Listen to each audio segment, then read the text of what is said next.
अब तक आपने देखा हाथियों का अद्भुत संसार, और अब हम ले चलते हैं आपको एक नई दिशा में। हमारा भोजन कहाँ से आएगा? देखिए श्री अन्न, मिलेट, भविष्य का भोजन। पृथ्वी का बढ़ता तापमान एक गंभीर समस्या है और एक चिंताजनक समस्या है।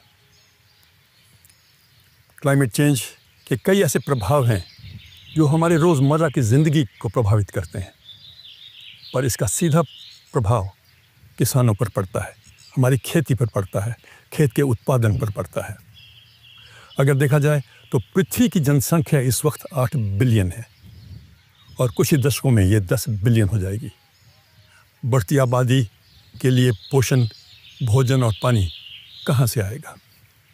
फूड सिक्योरिटी और वाटर सिक्योरिटी बहुत ही अहम मुद्दे हैं ये। हमारे वैज्ञानिक, विशेषज्ञ और कुछ संस्थाएं काम कर रही हैं इनका विकल्प ढूंढने के लिए, समाधान ढूंढने के लिए। और कई ऐसे उदाहरण सामने भी आए हैं। यहाँ ऐसी फसलें हैं जो कम पानी में पैदा होती हैं और गर्मी को भी झेल सकती हैं और उत्पादन भी ज़्यादा होता है। हमारे भविष्य के लिए ये एक क्रांति ला सकती हैं।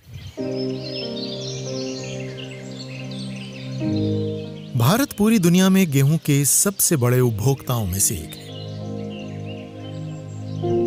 भारत में उगने वाले ज्यादातर गेहूं से आटा तैयार किया जाता है और फिर उसे कई तरीकों से इस्तेमाल किया जाता है। गेहूं के लोकप्रिय होने से पहले तक श्री अन्न यानी मिलेट्स जैसे ज्वार, बाजरा, रागी, कोदो, कुड़की ही हमारी स्थानीय फसलें होती थीं। लेकिन फिर गेहूं ज्यादा पसंद किया जाने लगा और धीरे धीरे श्री अन्न की खेती ज्यादातर राज्यों में कम होने लगी। लेकिन जलवायु में बदलाव और लगातार गर्म होती जा रही हमारी इस दुनिया के कारण गेहूं की पैदावार प्रतिकूल रूप से प्रभावित हुई है और अरबों लोगों की आहार सुरक्षा चिंता का एक विषय है।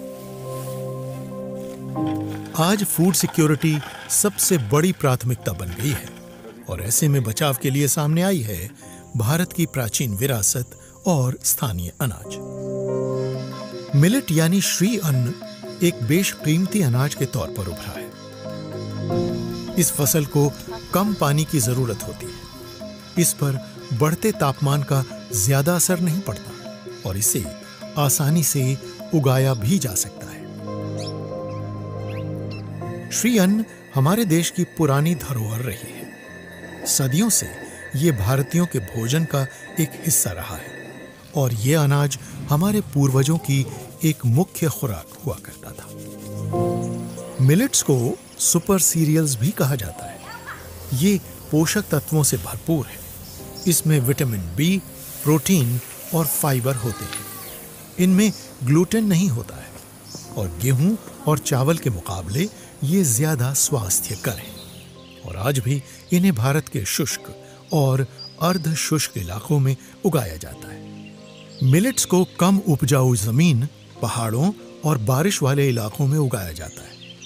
अब सरकार जलवायु में होने वाले बदलावों को झेल सकने वाली इस फसल के संवर्धन के लिए कड़े कदम उठा रही है। माननीय प्रधानमंत्री जी ने मन की बात में भी ये कहा था, हमें बाजरा क्रांति की दिशा में और ज्यादा काम करना होगा और हमारे किसानों को बाजरा उगाना चाहिए।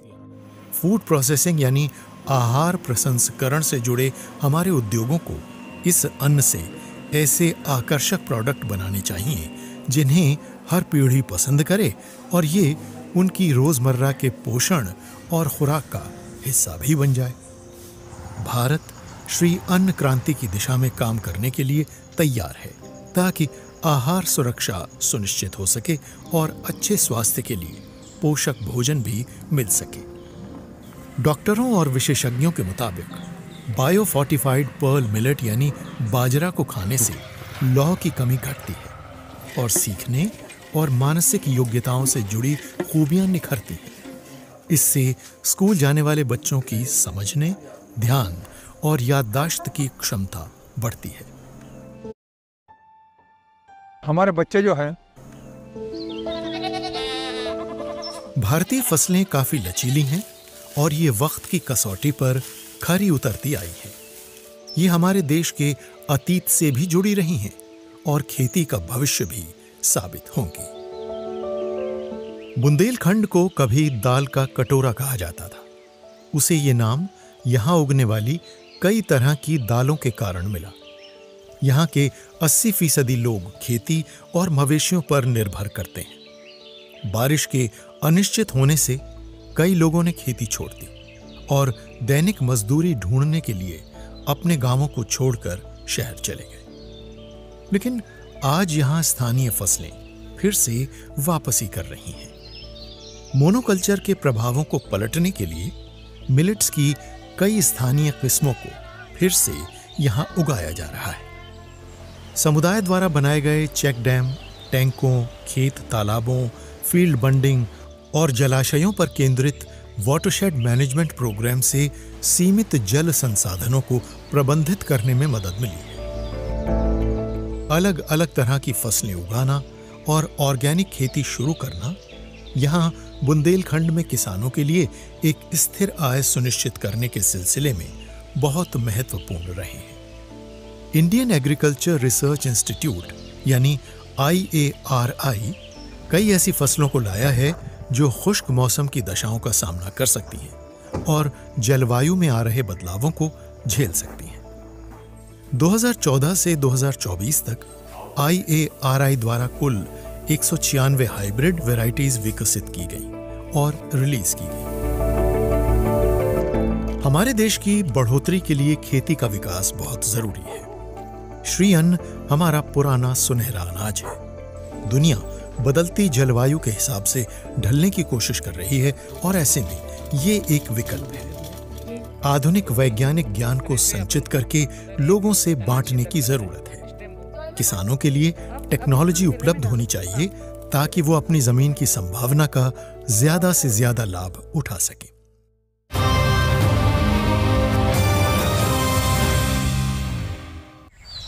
हमें एक ऐसा भविष्य चाहिए जिसमें आहार सतत तौर पर सुनिश्चित हो, जिसमें हम जमीन में स्थानीय बीजों को संरक्षित रख सकें और उगा सकें। ऐसे बीज जिन्हें हमारे पूर्वज सदियों से यहां उगाते आए हैं। ऐसा पहला ऑर्गेनिक सीड प्रोडक्शन और सीड बैंक भारत के उत्तर पूर्व में पभोई में है, जहां स्थानीय चावल की 108 से ज्यादा किस्में उगाई जाती हैं, जो समय की कसौटी पर खरी उतरी हैं और जिनमें लचीलापन है।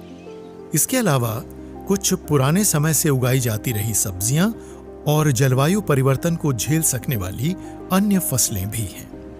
यहाँ किसानों और स्थानीय समुदायों को जैविक खेती की तकनीकें सिखाई जाती हैं और स्थानीय तौर पर ढले हुए बीजों का इस्तेमाल किया जाता है, जो हमारी परंपरा और संस्कृति का हिस्सा है।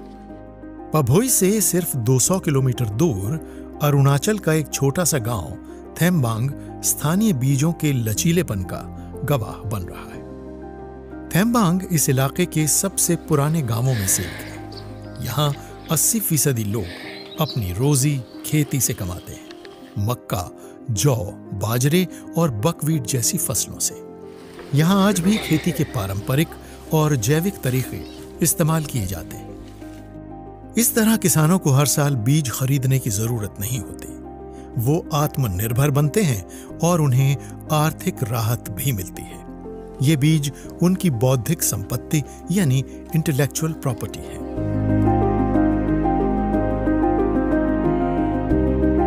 The national innovations in climate resilient agriculture यानी NICRA Indian council of agricultural research का एक प्रोजेक्ट है और इस प्रोजेक्ट का लक्ष्य है बदलती जलवायु और उसकी अनिश्चितता के प्रति भारतीय खेती के लचीलेपन को बढ़ाना।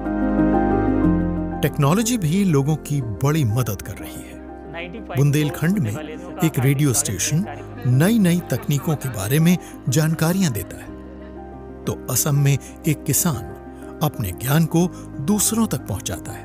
थेम्बांग में लोग भविष्य की फसलों को बचाने के सिलसिले में अपनी अपनी भूमिकाएं निभाते हैं। एक एक करके गांव बदल रहे हैं, मिट्टी की सेहत बहाल हो रही है, भारत आगे बढ़ रहा है। जैसे आपने देखा, कई प्रयास किए जा रहे हैं। आज हमारी प्राचीन विरासत एक बार फिर काम आ रही है। वैज्ञानिक भी ऐसी ही फसलों को सराह रहे हैं जो सदियों से चली आई हैं। हजारों वर्षों से चल रहे अनाज, ज्वार, रागी, जौ, मिलेट, बाजरा और कई अनेक फसलों को बढ़ावा दिया जा रहा है। रासायनिक खाद की जगह जैविक खाद यानी ऑर्गेनिक फर्टिलाइज़र प्रयोग हो रहा है। इससे धरती का पोषण भी बना रहेगा और यह हमारी सेहत के लिए भी बेहतर है। प्रयास हो रहे हैं, हमारा भविष्य हमारे हाथों में है। ज़रूरत है एक क्लाइमेट स्मार्ट एग्रीकल्चर की, एक पर्यावरण अनुकूल जीवन शैली अपनाने की। मिशन लाइफ भी हमें मिलेट जैसी फसलें उगाने को प्रोत्साहित कर रहा है। इनकी उपज में पानी भी कम लगता है और ये पौष्टिक भी है। उम्मीद करते हैं कि आज के एपिसोड से आपको हमारे विरासत, हमारी ट्रेडिशनल ग्रेन्स के बारे में जानकारी मिली होगी। यही है भविष्य हमारा, पूरी पृथ्वी का। आज के एपिसोड में इतना ही। अगले हफ्ते फिर मुलाकात होगी। तब तक के लिए नमस्कार।